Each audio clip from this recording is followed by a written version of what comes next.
Tonight I'll read Chapter 4, Attacked.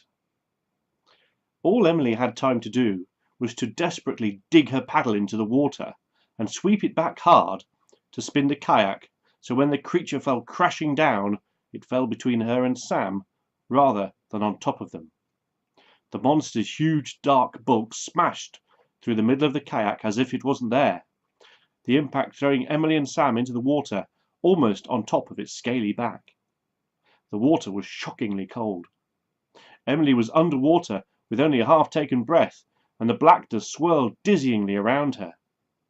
Which way was up? She thrashed about, beginning to panic. Then her flailing hands felt floating wood, and she knew where the surface was, and she broke into the cool air with a gasp. Somehow, the front of the linnet was still floating, the headlamp on its prow knocked askew and pointing crazily down into the water. It illuminated a pale object that Emily suddenly realized, sickeningly, was the top of Sam's head as he sank slowly down into the depths, limp and unconscious. Emily took in a couple of deep breaths and then dove down, the cold water stinging her open eyes as she kept them fixed on that pale blob that soon resolved itself into Sam's white, emotionless face. She grabbed a handful of wet clothing and started to swim upwards, but was shocked by how heavy he was, a dead weight. She was barely keeping him from sinking any further, never mind pulling him to the surface. Frantic, and already beginning to run out of air, she reached out and with her thumb and forefinger pinched his nose hard. Almost immediately, Sam shuddered and began to regain consciousness. Holding onto his clothing, Emily began to swim upwards again. Sam struggled for a moment and then started jerkily to swim, and within moments they broke the surface and Sam was coughing and retching gobs of canal water and saliva whilst Emily held his head out of the water, breathing in deep gulps of night air with relief. Emily looked around hurriedly. They had to get out of the water right now. She still felt the psychic pressure of terror that the creature generated, but it no longer incapacitated her. It was as if there was now a wall around it in her mind that kept it contained and ineffective. Awkwardly, she paddled her and Sam over to the remains of the linnet and twisted the headlamp around to illuminate the canal banks. Her heart leapt when the light picked out a flight of steps leading out of the water not 20 meters away. "Sam," she said, struggling to talk at the same time as treading water in her own heavy, waterlogged clothes and keeping Sam afloat, "we have to get out of the water. Can you swim?" Sam tried to answer, but failed, his face pale in the torchlight. A dark trickle of blood was smeared down one side of his face, where his head must have been hit when the creature struck.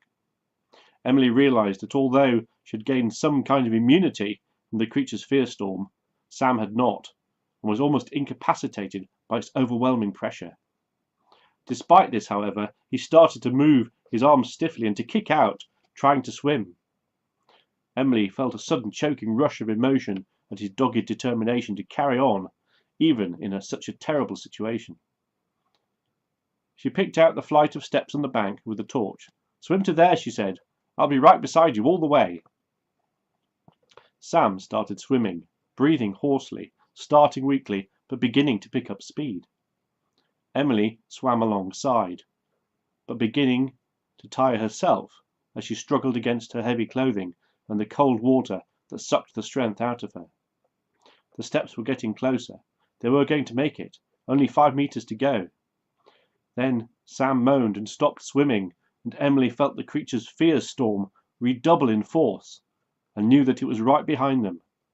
It took every fibre of will that Emily possessed not to just give up and accept that this was the end. She grabbed Sam's arm and swam on, pulling him forwards towards the steps that were now so close. She could sense the creature rising up out of the water behind them, huge and horrible. There was a faint green glow on the water around them, and she realized that it was from the uncanny flames that burned in its jaws and eyes. As she kicked out, trying to get her and Sam to shore, her legs felt naked and vulnerable, and her skin crawled, anticipating at every moment to have them crushed and torn by the creature's black teeth. Sam was still trying to swim, but his movements were feeble and uncoordinated. Then she felt a gale of hot, moist breath on the back of her head and knew that they weren't going to make it. This was the end, after all. Even so, she made one last, huge effort, trying to drag Sam forward, trying to save them both, then looked back and saw nothing but a vast pair of jaws opening. Sam's feet already within its grasp, green flames illuminating the terrible sight with a ghastly glow. And then, above them, a dark shape flew over their heads from the bank, leaping over the creature's jaws and landing on its back. The monster turned immediately away from Emily and Sam to focus on this new and unexpected threat. Emily let out a ragged sob in relief. The warrior had returned. Black-gloved hands plucked out the spear from the creature's back, releasing a gout of green flame that lit up the night. The monster started to roll, trying to dislodge its attacker, but the warrior simply leapt up into the air, higher than Emily had ever seen anyone jump or believe that they could, and came down spear first, straight into the creature's exposed throat, so forcefully that it ran the creature through, splitting its spine as it did and ending up jutting out from between the monster's shoulder blades. A shockwave seemed to pulse through the water as the creature died. Immediately, the warrior pulled out the spear, hurled it to the bank, and then dived off the creature's body and swam swiftly over to where Emily and Sam were still struggling to reach the bank. Moments later, the three of them were climbing wearily up the dark steps, on dry land at last. Emily looked back. The water boiled and bubbled violently around the creature's body as the green fire that had burned in its eyes and jaws began to consume it from the inside out, lighting up its bones and organs so fiercely that they shone through the black skin. Its blazing heart began to spin rapidly, creating a shimmering gyre of flame that pulled the other flames towards it. A rushing sound filled the night.